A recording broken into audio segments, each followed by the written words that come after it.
Puji nama Tuhan, selamat sore, selamat kita berbakti di dalam nama Tuhan Yesus. Saya undang jemaat untuk bangkit berdiri. Kita akan menyanyikan lagu pujian Putri Kemuliaan.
akan mendengarkan sebagian daripada firman Bapa. Biarlah firman Tuhan tidak lalu dengan sia-sia Bapa, tetapi boleh tertanam di dalam hati kami dan boleh kami melakukan apa yang melalui Bapa telah sampaikan Bapa. Di dalam nama Tuhan Yesus kami sudah berdoa dan mengucap syukur. Haleluya. Kita akan lanjut dengan pujian Biar Bumi Akan Berlalu.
Sambil menunggu saya nyanyikan lagu sebuah pujian Sungguh Ku Bangga Bapa.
kasih Tuhan.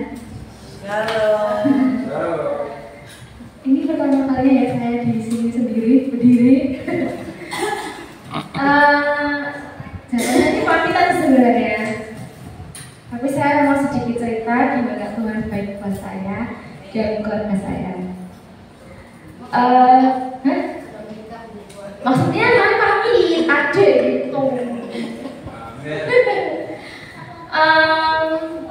Ini saya sedikit cerita bagaimana perjalanan saya. Akhirnya saya sudah diterima di salah satu universitas negeri, tapi bukan di Indonesia, di Taiwan, puji Tuhan. Saya bukan dari universitas yang terkenal. Mungkin di sini kalau Bapak Ibu Saudara kenalnya kayak univ yang keren-keren ya, seperti UGM, ITB, terus IPB, terus Undip seperti itu. Universitas yang keren-keren lah, Unpad, Maranatha. Tapi saya bukan dari sana.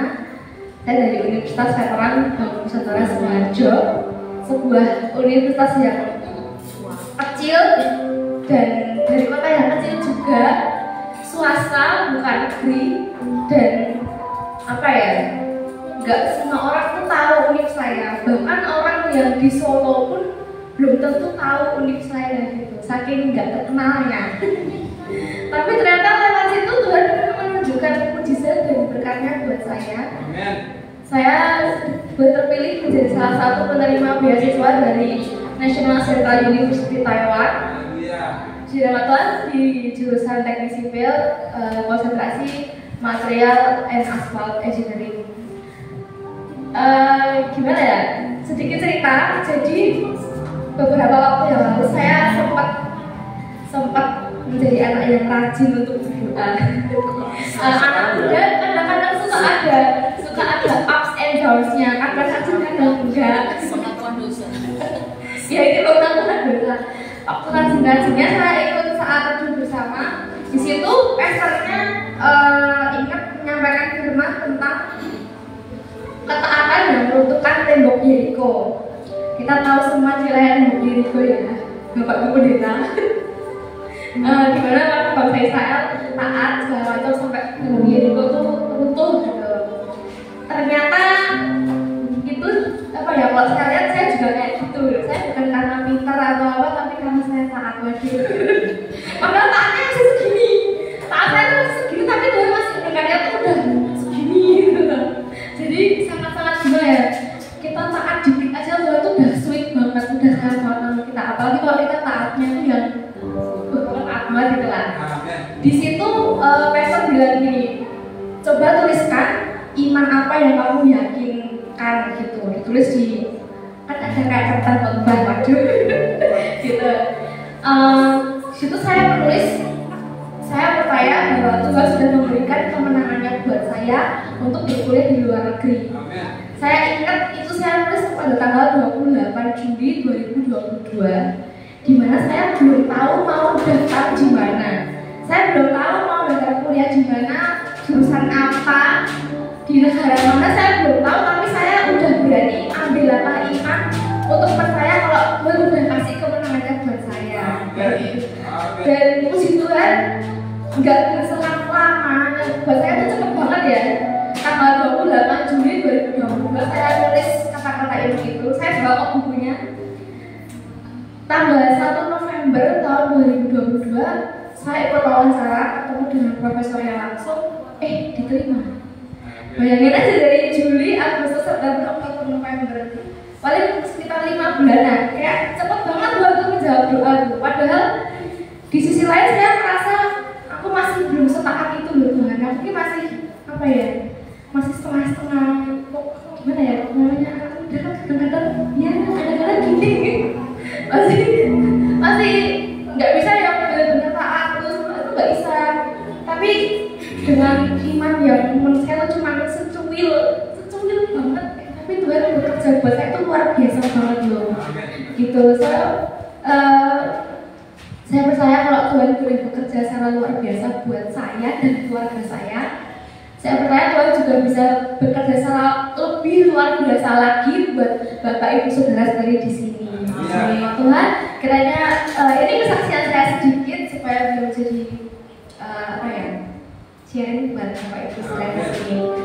Dan sekaligus di sini saya juga pamitan, besok saya akan berangkat ke Jakarta karena flight saya tanggal 1 September hari Jumat jam 1 pagi. Jadi saya mohon doanya untuk Bapak Ibu sekalian di sini supaya berjalan dengan lancar dan Bapak Ibu sekalian tolong temenin keluarga saya di sini ya. Saya emang anaknya tuh gampang tersentuh, jadi gampang nangis. Puji nama Tuhan, kiranya Yesus memberkati kita semua. Amin.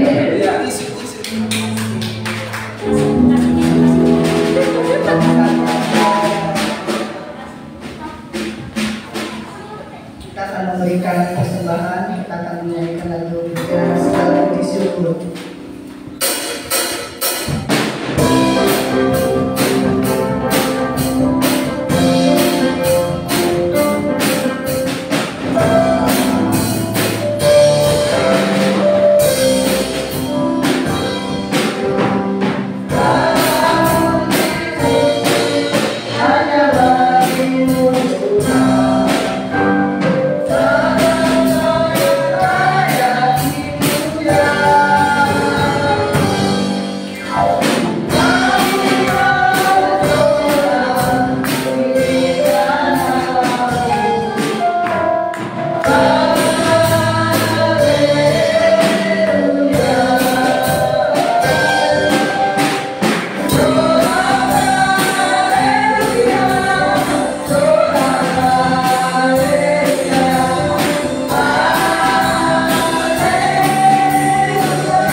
dalam persembahan ini Tuhan, oleh kerajaan Bapa. Sebentar juga kami akan mendengarkan sebagian daripada firman Bapa. Biarlah membuka hati kami, Tuhan, mata hati kami Bapa. Biarlah firman Tuhan boleh tanam di dalam hati kami Bapa. Kami juga hamba yang akan menyampaikan firman Tuhan. Biarlah firman Tuhan tidak dengan sia-sia Bapa, tapi boleh tanam di hati kami dan boleh kami melakukannya Bapa. Karena Tuhan Yesus, kami sudah berdoa dan mengucap syukur. Haleluya, haleluya.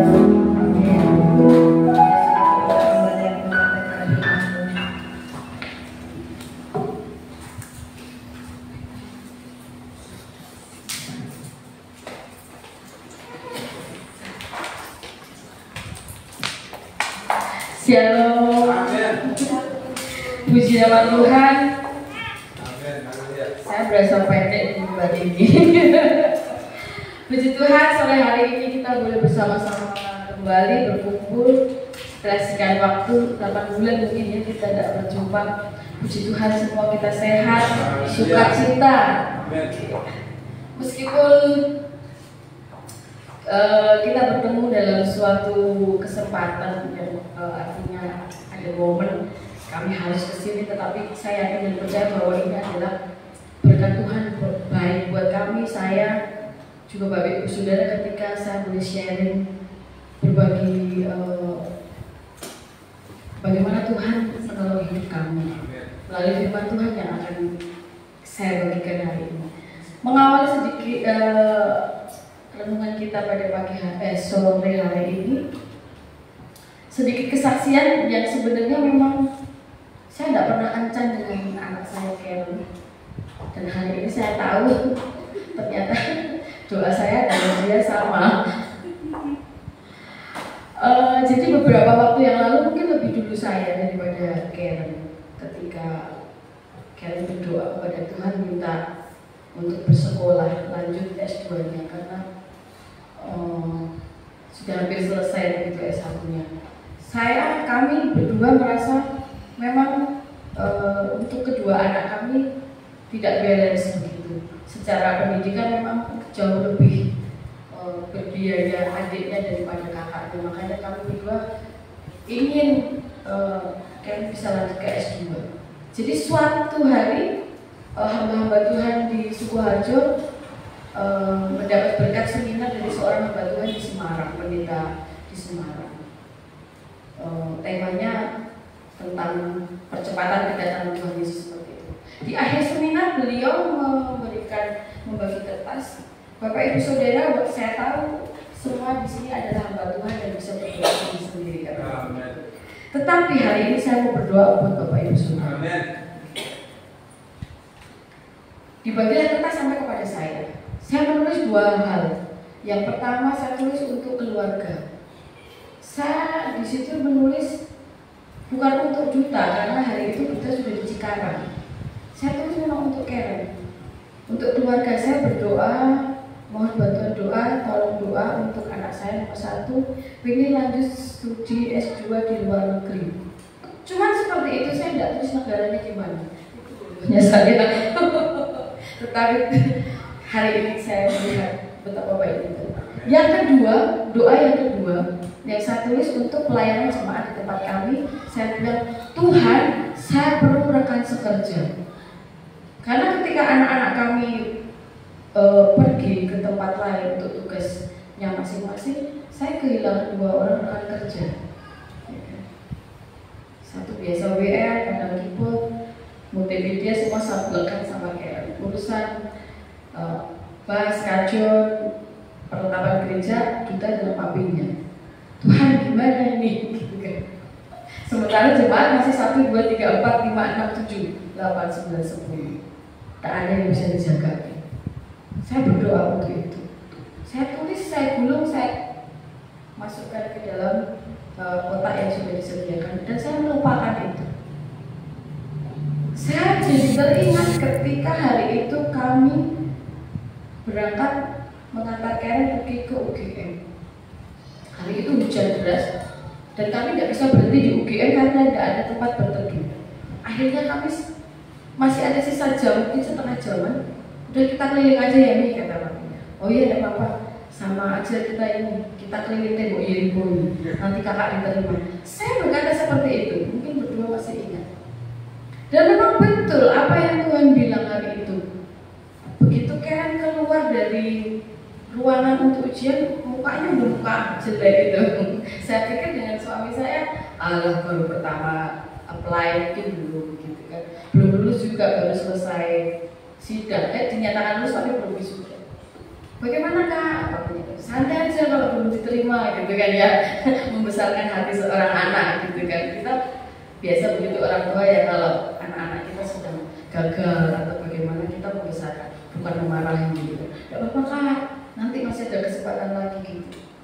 Coba lihat stop marknya saya bilang, dilihat pak sama Karen. Begitu saya buka tulisan pertama congratulations, saya nggak baca selanjutnya. Kenapa saya harus baca selanjutnya? Depannya sudah congratulations ya kan. Saya langsung bilang, oh my god, puji Tuhan. Kenapa minta baca sendiri? Hari itu saya teringat betapa Tuhan sangat baik pada keluarga kami. Apa yang saya rancangkan, saya tidak pernah rancangan-rancangan saya tidak pernah Tuhan jadi bukan rancangan saya yang berlaku untuk Tuhan. Saya sudah meni-meni, kalau orang Jawa bilang meni-meni itu apa ya? Kayak sudah menata dengan begitu rupanya nanti begini, selesai begini. Tapi Tuhan bilang semua dosen itu jalanmu, itu pikiranmu, itu otakmu. Hari ini saya tunjukkan bahwa kamu anak saya, aku mengasihi kamu. Hidupmu ada di dalam providensi aku, pemeliharaan. Dan hari ini kami melihat betapa Tuhan baik bagi kami. Kiranya memberkati kita semua dan menjadi semangat buat kita bahwa mengikut Tuhan, melayani Tuhan, apapun keadaan kita, seberapapun yang kita layani, Tuhan perhitungkan. Baik, kiranya memberkati kita semua dan kita akan belajar bersama-sama. Di situ ditulis tetapi versus maka. Mungkin kadang-kadang melihatnya apa sih ini gitu kan. Kalian aja bertanya, ini maksudnya apa sih kok tetapi di versuskan maka gitu. Pembandingnya apa? Pembandingnya ya saya, kelakuan kita, reaksi kita. Mari kita belajar dari itu. Boleh kita semua buka di dalam Kisah Para Rasul, Kisah Para Rasul 16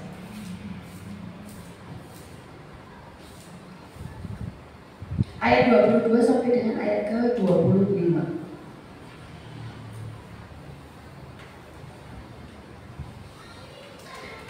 Saya akan bacakan untuk kita semua.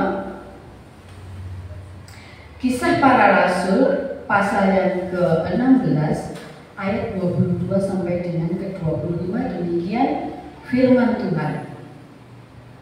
Jika orang banyak bangkit menentang mereka, lalu pembesar-pembesar kota itu menyuruh mengoyakkan pakaian dari tubuh mereka dan mendera mereka. 23. Setelah mereka berkali-kali didera, mereka dilemparkan ke dalam penjara. Kepala penjara diperintahkan untuk menjaga mereka dengan sungguh-sungguh. 24. Sesuai dengan perintah itu, kepala penjara memasukkan mereka ke ruang penjara yang paling tengah dan membelenggu kaki mereka dalam pasungan yang kuat. 25. Kita perhatikan bersama-sama. Tetapi kira-kira tengah malam, Paulus dan Silas berdoa menyanyikan puji-pujian kepada Allah, dan orang-orang hukuman lain mendengarkan mereka. Mungkin kisah ini sudah sering kita dengar ya. Paulus dengan Silas kisahnya di dalam penjara. Saya kira sekolah minggu sudah hafal mati dia cerita. Ketika Paulus pergi melakukan tugas penginjilannya, melaksanakan amanat agung Tuhan Yesus di kota Filipi, setelah dia memenangkan seorang perempuan bernama Lydia dan seluruh isi keluarganya, kemudian dia terus melakukan pengajaran dan banyak orang menjadi percaya, menyerahkan diri untuk dibaptis. Latar belakangnya seperti itu di kota Filipi. Jadi Paulus banyak dan Silas banyak memenangkan jiwa di kota ini. Suatu ketika dia pergi ke pasar dan menemukan seorang perempuan dengan roh penuh yang ada di dalam dirinya. Dia ini seorang budak, diperbudak gitu ya, oleh beberapa tuan-tuan begitu kira-kira. Jadi perempuan ini punya, kalau bahasa gampangnya apa ya, dukun gitu mungkin ya, cenayang, bisa menenung, bisa dan sebagainya dengan kekuatan roh jahat. Dan itu dimanfaatkan oleh para tuannya untuk mengambil keuntungan dari orang ini, perempuan ini. Dia mengambil uang dari perempuan ini, dari orang-orang yang datang meminta jasanya. Dan para tuan-tuan ini merasa terganggu ketika Paulus dan Silas membebaskan wanita ini dari roh tenung. Jadi normal, gitu kan? Seharusnya bersyukur ya. Kalau kita orang percaya, ketika kita dibebaskan dari roh jahat, kita bersuka cita seharusnya melepas. Tetapi bagi tuannya ini suatu kerugian yang sangat besar, karena dia jadi sumber mata pencahayaannya macet. Timbullah kejahatan di dalam pikiran hati tuan-tuannya ini untuk mencelakai Paulus dan Silas. Dibuatlah suatu fitnahan. Kalau kita mau baca nanti bisa baca ke pasal yang sebelumnya ya. Tapi saya perlu ceritakan ini supaya kita tahu bagaimana latar belakang kisah ini. Dituduh, difitnah sebagai pengacau kota. Yang pertama. Yang kedua, dituduh telah melakukan pengajaran sesat. Yang dianggap sesat waktu itu adalah bertolak belakang dengan adat istiadatnya orang-orang Filipi pada saat itu. Yang jelas pasti berbeda, kita tahu. Karena yang diajarkan apa? Injil kebenaran Kristus, bahwa Tuhan Yesus sudah mati di kayu salib menebus dosa manusia dan bangkit kembali menang atas dosa dan menyelamatkan manusia. Hal yang masih sulit diterima oleh orang-orang Filipi pada saat itu, karena mereka masih tunggu yang namanya Mesias. Nah, akhirnya tadi yang ayat berapa tadi? Kita sudah baca kan? Akhirnya Paulus, singkat ceritanya, Paulus Silas ditangkap, bahkan ditelanjangi dan didera. Didera itu, kalau kita boleh lihat di 2 Korintus 11 ayat 24 itu, dipukul di bagian badan yang terbuka. Jadi setelah dilucut ini kan dipukul sebanyak 40 kali kurang 1, jadi 39 kali dipukul. Kalau kita bisa membayangkan geger telanjang begini terus dicambuk atau dipukul, didera berkali-kali, bagaimana lukanya seperti itu. Jangankan 39 kali, mungkin baru 10 kali sudah, ya kan, terluka, berdarah dan seterusnya. Tidak cukup sampai di situ. Ayat selanjutnya bilang apa? Kemudian mereka dimasukkan ke dalam penjara yang paling tengah, karena kepala penjara diperintahkan untuk menjaga baik-baik ini supaya 2 orang dan tidak kabur begitu kan. Sudah dimasukkan ke dalam penjara paling tengah, jadi mau lari susah juga. Sebenarnya nggak usah dimasukkan ke tengah penjara pun, ketika dia taruh di pinggir aja juga nggak mungkin keluar gitu kan. Ini cambuk 39 kali sudah cukup menjadi alasan untuk tidak bisa kabur. Betul Bapak Ibu Saudara? Masih ditambahi apa? Pasung kaki. Jadi keamanannya begitu berlapis supaya mereka tidak kabur dan akan merugikan lebih banyak lagi.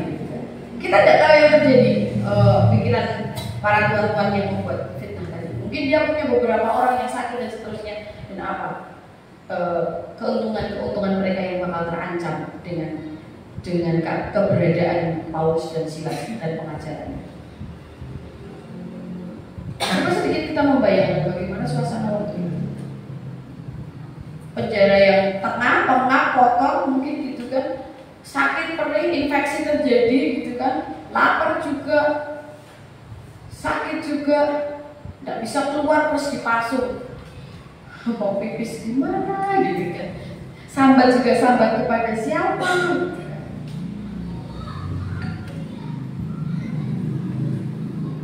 Bisa terbayangkan betapa menderitanya Paulus dan Silas.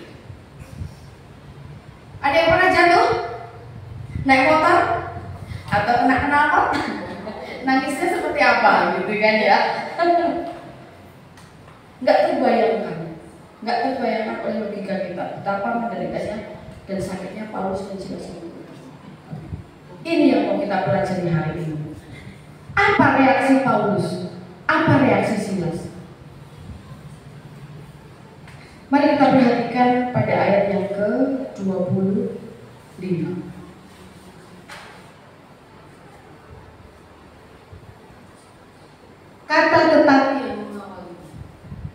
Kata tetapi yang mengawalinya. Tetapi kira-kira tengah malam Paulus dan Silas berdoa. Setelah berdoa, menyanyikan puji-pujian kepada Allah, dan orang-orang hukuman lainnya mendengarnya. Coba saya bawa Bapak Ibu Saudara untuk membayangkan sejenak. Ketika apa reaksi kita ketika kita jatuh sakit atau kita sedang dalam kesusahan, penderitaan atau pergumulan yang sangat berat? Reaksi kita kepada Tuhan terhadap persoalan itu apa? Apakah kita sama seperti Paulus ini, berdoa dan menyanyikan pujian Tuhan? Ya, saya yakin dan percaya ini pasti terjadi karena kita anak-anak Tuhan. Kita pasti berdoa, meminta pertolongan kepada Tuhan, menyanyikan pujian. Tapi yang saya mau tanya, kira-kira pujian yang macam bagaimana? Pujian yang bagaimana yang kita nyanyikan kepada Tuhan? Apa kita masih bisa bernyanyi, adalah sukacita di hatiku, di hatiku.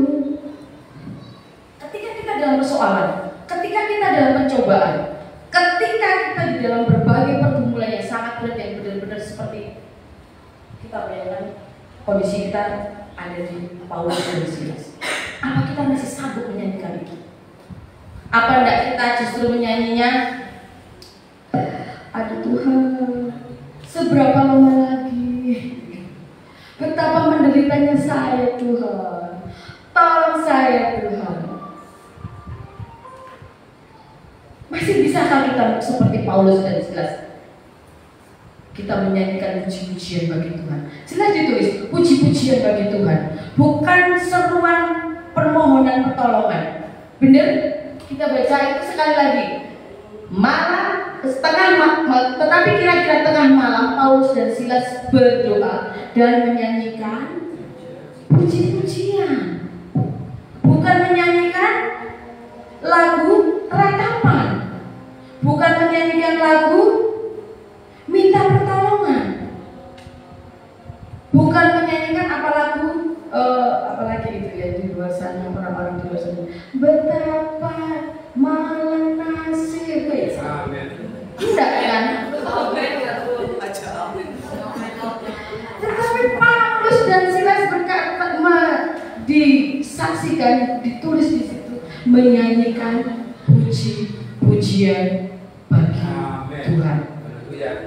Yang pernah belajar bahasa Indonesia dulu, kata tetapi biasanya digunakan untuk menyatakan sebuah kontras, ya kan?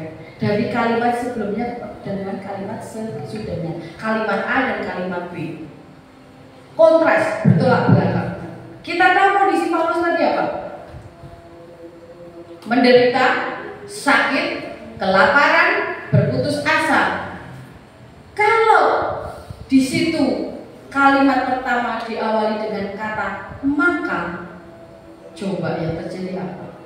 Maka kira-kira tengah malam Paulus dan Silas berdoa dan menyanyikan lagu puji-pujian. Tak mungkin lah ya maka. Kalau maka mesti bunyinya begini. Maka kira-kira tengah malam Paulus dan Silas meraung-raung, menangis, meratap-ratap. Ya Tuhan, kamu di mana? Ya Tuhan, kenapa Engkau meninggalkan saya? Ya Tuhan, seberapa lama lagi penderitaan ini ada kepada saya? Kapan Tuhan ini berhenti? Benar gak? Ketika reaksi yang kita munculkan adalah kata maka. Paulus dan Silas tegas, tetapi yang menjadi reaksi atas penderitaannya. Maka yang muncul adalah kalimat kontras, bahwa dia justru memuji-muji Tuhan. Berdoa pasti, Tuhan terima kasih, dia berdoa begitu atas penderitaan ini. Saya percaya aku dalam perlindunganmu. Kira-kira pasti Paulus berdoanya begitu. Maka aku memuji-muji namamu. Doanya pasti seperti itu. Dan betul. Setelah itu apa yang terjadi kalau Bapak Ibu mau lihat selanjutnya? Guru-guru sekolah minggu mana? Setelah ini, setelah Paulus berdoa dan menyanyikan puji-pujian ini, yang terjadi apa? Gempa, pintu semua terbuka, bahkan pasu terlepas.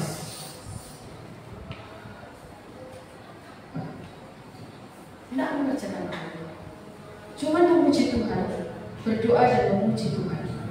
Tidak perlu meminta. Terkadang kita di dalam situasi penderitaan, pergumulan, berbagai-bagai pencobaan, Tuhan sebenarnya sudah tahu Tuhan kasih apa, tetapi kita yang kesusu, gitu. Kesusu itu apa sih? Kita buru-buru mendahului dengan logika dan pikiran kita. Tuhan, aku mau begini. Tuhan, tolonglah saya, kiranya saya begini. Tuhan, tolonglah saya, kiranya saya begini. Jadi kita, logika kita, otak kita, jalan pikiran kita yang mengatur apa yang mesti Tuhan buat kita.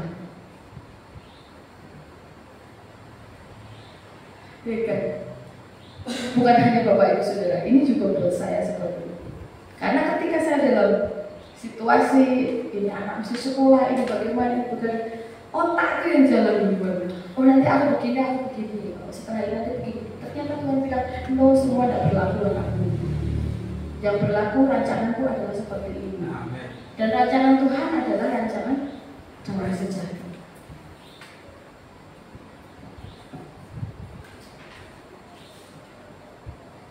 Jadi saya mau bagikan hari ini, ketika reaksi dari diri kita menghadapi suatu masalah, ada reaksi yang kontras dengan kondisi kita, kita akan dapat 3 hal pelajaran penting. Yang pertama,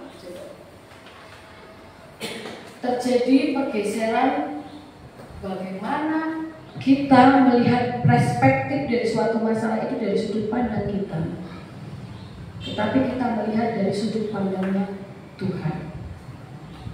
Kalau logika kita, oh nanti solusinya begini, oh solusinya begini, oh solusinya begini. Tetapi ketika kita melihat atau kita bereaksi yang kontras, kita sebagai anak-anak Tuhan, kita meletakkan semua persoalan ini kepada perspektif cara pandang Allah memelihara kita. Kebaikan, rancangan, sukacita, damai sejahtera, dan masa depan yang bagus ada di tangan. Itu pergeseran pertama. Jadi melepaskan pola pikir manusia, melepaskan keegoisan kita, melepaskan keangkuhan kita akan kemampuan kita atau apa ya? Kita merasa superior di hadapan Tuhan, makanya kita atur Tuhan. Ya tadi, sepertinya kita berdoa, Tuhan, mohon pertolongan-Mu, saya sedang dalam masalah ini. Makanya Tuhan, tolonglah saya, berikanlah saya ini, itu dan sebagainya. Tapi kita harus mulai berpikir, ya Tuhan, terima kasih. Saya dalam pergumulan, saya dalam masalah. Saya percaya yang terbaik Tuhan kerjakan atas saya. Tolong saya, pimpin saya untuk mengerti apa yang jadi rencana Tuhan. Jadi cara pandang kita bergeser dari sebuah keegoisan akan kemampuan diri kita mengandalkan diri, bergeser kepada percaya atas penyertaan Tuhan. Pergeseran kedua,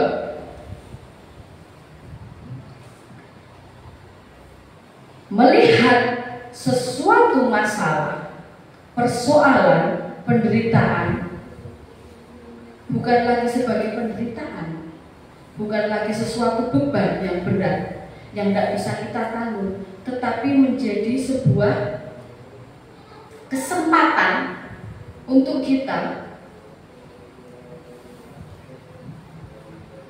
melakukan apa ya, praktek iman. Bisa dimengerti nggak? Jadi melihat ini masalah kira-kira di sini nih masalah. Kalau selama ini kita menganggap masalah itu ada di sini, di atas kepala sini atau di pundak sini, atau bahkan di punggung ini, menjadi beban yang berat, beban yang berat buat kita. Ketika kita ini reaksi kita adalah reaksi yang kontras, kita melihat masalah ini adalah kesempatan bagaimana kita mempraktekkan iman kita kepada Tuhan. Amen. Kalau kita tidak di dalam masalah, kapan kita pernah tahu Tuhan menolong kita? Benar? Kalau hidup kita mulus-mulus aja, baik-baik aja, kapan kita sadar bahwa itu penyertaan Tuhan? Seringkali kita aja, contoh soalnya gini yang paling gampang, bernafas. Karena bernafas itu kita lakukan setiap hari, terjadi setiap hari, kita tidak sadar bahwa yang namanya nafas itu pemberian Tuhan. Sampai lupa gitu. Ingatnya kalau sudah ada orang berhenti bernafas, bahwa itu tidak bisa dibeli dengan uang. Kalau kita tidak dalam situasi persoalan, pergumulan, kita tidak akan pernah tahu bagaimana rasanya penyertaan Tuhan. Kita tidak akan pernah tahu bagaimana rasanya pertolongan Tuhan, pemeliharaan Tuhan, berkat Tuhan. Karena kita merasanya baik-baik aja. Setiap hari dipimpin Tuhan, ya sudahlah begini, karena memang begitu orang Kristen. Ya kan? Jadi bagaimana iman kita bisa bertumbuh? Kemudian, jadi bagaimana kita bisa menyaksikan pemeliharaan Tuhan, kebaikan Tuhan, bersaksi buat banyak orang supaya terima berkat juga seperti kita. Kalau kita tidak tahu yang namanya penderitaan dan persoalan ini. Berikutnya, ketika kita punya persoalan yang A, Tuhan tuntun kita untuk menjadi lurus. Bukan berarti ini selesai. Kita akan menjadi naik level kepada persoalan berikutnya, kepada level hidup berikutnya. Makanya ada lagu setiap musim hidup kita Tuhan tahu. Artinya apa? Setiap persoalan yang kita hadapi, setiap pergumulan yang kita hadapi, kita tahu di situ ada berkat Tuhan. Kita menjadi semakin kuat. Dan itu artinya level iman kita bertambah lagi, bertambah lagi, dan bertambah lagi. Yang terakhir, pergeseran terakhir pola pikir kita, yaitu bahwa hidup anak Tuhan, hidup orang percaya memang berbeda dan aneh dari orang di luar sana. Kenapa saya bilang aneh? Antik atau berbanding terbalik dengan orang-orang di luar sana, yang ketika di dalam persoalan hidupnya dia bilangnya, reaksinya adalah maka, oh Tuhan, atau Tuhannya yang lain dipanggil, saya minta tolong karena saya menderita, tangisan, ratapan dan seterusnya. Tetapi orang Kristen, anak Tuhan yang sudah diselamatkan Tuhan, reaksinya harus berbeda, kontras, karena memang hidup kita harus berbeda dari mereka. Itu Ibu Elizabeth hidup menderita, tapi kenapa wajahnya tersenyum terus ya? Ibu Elizabeth didera, persoalan ini itu mendapat ujian, percobaan dan sebagainya, tetapi kenapa selalu bersuka cita, badannya nggak pernah kurus? Wow. Sama kayak saya, Makannya banyak. makanya kenapa selalu suka cita, gitu kan? Atau kayak Mbak Wiwi, kita orang masa menderita sampai ireng tenang gitu kan, tetapi guyu terus sih gitu. Orang-orang di tempat saya terkenalnya gitu, oh Mbak Wiwi kita tukang guyu kan, sidik-sidik guyu apa ya, celelean gitu. Padahal mereka nggak tahu, ya memang orang Kristen harus seperti ini, hidupnya berbeda, kualitas hidup yang kita jalankan memang berbeda dari mereka. Reaksi kita terhadap suatu kehidupan, persoalan memang harus berbeda dari mereka. Kenapa? Memang Tuhan ajarkan kita itu berbeda. Coba kalau kita mau pilih apa perintah Tuhan yang paling aneh, yang paling antik gitu kan ya, yang tidak masuk akal. Tuhan bilang apa? Kasihlah musuh-musuhmu. Nek ditampar pipi kiri, kasihlah yang kanan. Kan aneh gitu. Kalau saya masih manusia duniawi, belum ada di dalam kasih Tuhan, saya dikeplak.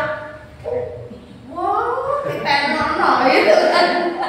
Bener enggak? Atau ketika saya naik motor sudah dengan sangat hati-hati, tiba-tiba dari belakang ngebes, di depan ada kubangan air nak cepat, tak kejar. Iya enggak? Tetapi Tuhan bilang apa? Bapak Ibu Saudara, ketika kamu ditampar pipi kiri, kasih kanannya. Ketika kamu di dalam kesusahan, bukan berarti kamu tidak bisa menolong orang lain. Di dalam kekurangan kita saling berbagi, saling menolong. Kan aneh, diri sendiri aja belum dipikir harus mikir orang lain. Aneh kan? Aneh kan? Ya memang itu aturan yang dibikin Tuhan untuk kita. Standar pengajarannya Tuhan adalah kasihlah sesama manusia seperti aku mengasihi kamu. Tuhan berikan nyawanya buat saya dan saudara. Dan itu standar yang dipakai Tuhan supaya kita melakukan itu kepada orang lain. Jangan sampai firman Tuhan hanya berhenti kepada kita. Jangan sampai kasih karunia Tuhan hanya berhenti sampai kepada kita. Kita memberitakan Injil tidak cukup hanya di sini. Banyak orang di luar sana harus tahu. Tidak perlu dengan berkorban, tidak perlu dengan kesaksian yang panjang lebar, tetapi kita adalah hidup kita adalah kesaksian yang Injil yang terbuka. Kehidupan kita harus menjadi berkat bagi orang lain. Memang hidup manusia Kristen, manusia yang sudah ditebus Tuhan adalah manusia yang aneh, antik secara manusia, secara logika manusia. Tapi itu yang harus kita kerjakan. Sekali lagi, jangan pernah lupakan amanat agung Tuhan. Beritakanlah Injil sampai ke ujung dunia, kepada seluruh bangsa. Ajarlah, baptislah dan jadikan murid, supaya mereka memuridkan orang lain juga. Estafet tidak boleh berhenti di kita. Sekali lagi saya bilang, tanggung jawab kita tidak hanya sampai Sampai di sini kita selesai, siapa lagi yang akan melakukan itu? Jadi kita, anak-anak Tuhan yang percaya lebih dahulu, belajar lebih dahulu, kita harus mampu mengajak orang lain untuk mengajarkan apa yang kita ajarkan. Seperti Paulus mengajarkan kepada banyak orang sampai kepada telinga kita hari ini, dan kasih karunia kita terima hari ini. Tidak boleh kita pack sendiri. Apa sih kita pack sendiri? Tidak boleh kita miliki sendiri. Kita bukan menjadi manusia yang egois. Antik memang, aneh memang menjadi anak Tuhan. Karena memang harus seperti itu. Hidup kita berbeda dengan orang di luar sana. Reaksi kita harus reaksi yang kontras. Ketika kita menderita, kita harus terus bersuka cita. Satu pesan lagi. Coba kita kembali lihat pada ayat ini. Ketika puji-pujian dinaikkan, ketika doa dinaikkan, solusi apa yang kita lihat dari pelajaran dari Natsari? Ayat 26. Solusi pertama adalah gempa, terlepas belenggu, dan semua orang yang ada di dalam penjara itu bisa keluar. Ayat 33. Ada perawatan dari kepala penjara kepada Silas dan Paulus. Reaksi berikutnya, akibat berikutnya ayat yang ke-34, Paulus dan Silas menerima jamuan dari kepala penjara, dibawa ke rumahnya, diobati, dijamu, ya kan? Itu bagi Paulus. Tetapi yang kita lihat, yang terlebih penting dari semuanya itu, ada hal yang terjadi untuk kemuliaan nama Tuhan. Apa itu? Ketika reaksinya kita ada reaksi kontras. Apa bukan? Yes. Hal yang paling penting hari ini ketika kita belajar ini, menyenangkan hati Tuhan, yaitu kepala penjara dan seisi rumahnya diselamatkan. Jadi ketika kita menanggapi sebuah persoalan pergumulan kita secara rohani seperti yang dilakukan Paulus dan Silas, akan ada orang yang memuliakan nama Tuhan. Akan ada orang yang terima sukacita dari Tuhan Yesus melalui kehidupan kita. Jadi jangan pernah lelah untuk berbuat baik, jangan pernah lelah untuk menjadi aneh bagi manusia, tetapi tidak, itu memang Tuhan kerjakan mau dalam hidup kita. Puji nama Tuhan, kiranya memberkati kita semua. Kita akan satu pujian. Bapak Ibu boleh bangkit berdiri semua. Sekalipun aku di dalam lembah gelap, ku tak takut sebab Engkau besertaku. Karena reaksi kita adalah reaksi yang kontras. Karena kita tahu dan kita percaya bahwa perlindungan dan penyertaan Tuhan ada bagi kita, menjadi solusi persoalan hidup kita, tetapi juga menjadi kemuliaan bagi nama Tuhan.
Pada sore hari yang indah ini Tuhan, betapa Engkau mengasihi kami, betapa Engkau menyayangi kami, memperhatikan setiap jengkal kehidupan kami. Semua ada di dalam pemeliharaan Tuhan, semua ada dalam perlindungan Tuhan. Bahkan masa depan yang indah telah Tuhan sediakan buat kami. Terima kasih buat firman Tuhan pada sore hari ini, mengingatkan kami kembali bahwa Allah kami adalah Allah yang sangat baik, Allah yang penuh kuasa, sanggup menolong dalam setiap aspek kehidupan kami. Berikan kami hati yang selalu taat akan kebenaran firman Tuhan. Bahkan kami selalu meletakkan setiap kehidupan kami ke dalam tangan penyertaan Tuhan. Terima kasih Tuhan Yesus, biarlah firman Tuhan ini tertanam dalam kehidupan kami, bahwa kami mempunyai tanggung jawab untuk terus memberitakan firman Tuhan kepada semua orang. Berkat Tuhan tidak boleh hanya berhenti pada kami, tetapi berkat pengampunan Tuhan harus sampai kepada seluruh bangsa, harus sampai kepada semua orang. Biar setiap kehidupan kami boleh menjadi kesaksian, boleh menjadi Injil terbuka. Banyak orang dimenangkan melalui kehidupan kami dan kesaksian hidup kami. Mengucap syukur Tuhan Yesus buat pengajaran pada malam hari ini. Firman Tuhan boleh berhenti pada saat ini, tapi kami percaya bahwa Allah Roh Kudus menanamkannya di dalam hati dan pikiran kami, supaya kami terus menaati dan berjalan kepada kebenaran firman Tuhan. Kami mengakhiri firman Tuhan pada pada sore hari ini, tapi kami percaya Allah Roh Kudus menolong dan menopang hidup kami. Terima kasih Tuhan Yesus buat waktu pemberitaan ini. Biar semuanya yang ada di ruangan ini dan mendengarkan terberkati dan menerima sukacita dari Tuhan Yesus Kristus. Terima kasih Tuhan, hanya di dalam nama, satu nama Tuhan kami Yesus Kristus, kami mengucap syukur. Haleluya. Amin.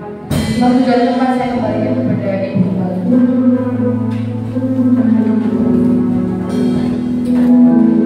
Terima kasih untuk pemberitaan firman Tuhan dari kami media. Dan kita akan tetap terus berdoa untuk segala sesuatu yang terjadi dalam kehidupan kita. Kita yakin bahwa Tuhan itu pasti baik dalam kami kita. Mari kita angkat tangan kita di hadapan Tuhan, angkat hati kita di hadapan Tuhan. Kita terima doa berkat.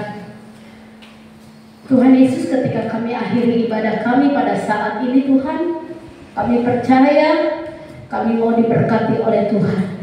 Dan Kaulah penolong kami, Kaulah segala sesuatu, sumber kekuatan kehidupan kami. Ketika kami akan pulang ke rumah kami masing-masing, Tuhan memberkati kami. Bahkan sebelumnya kami akan makan dan minum, Tuhan sediakan apa yang terbaik bagi kami hari ini. Memberkati makanan dan minuman kami menjadi tubuh kami yang sehat dan kuat di dalam Engkau. Tuhan memberkati Engkau dan melindungi Engkau. Tuhan menyinari Engkau dengan wajahnya dan memberi Engkau kasih karunia. Tuhan menghadapkan wajahnya kepadamu dan memberi Engkau damai sejahtera. Jemaat yang dikasih Tuhan, pulanglah engkau dalam persekutuan, dalam kasih Allah Bapa, Anak yang Tunggal Tuhan Yesus Kristus, dan Roh Kudus menyertai kita sampai Maranatha Tuhan Yesus memberkati. Semua yang percaya katakan amin.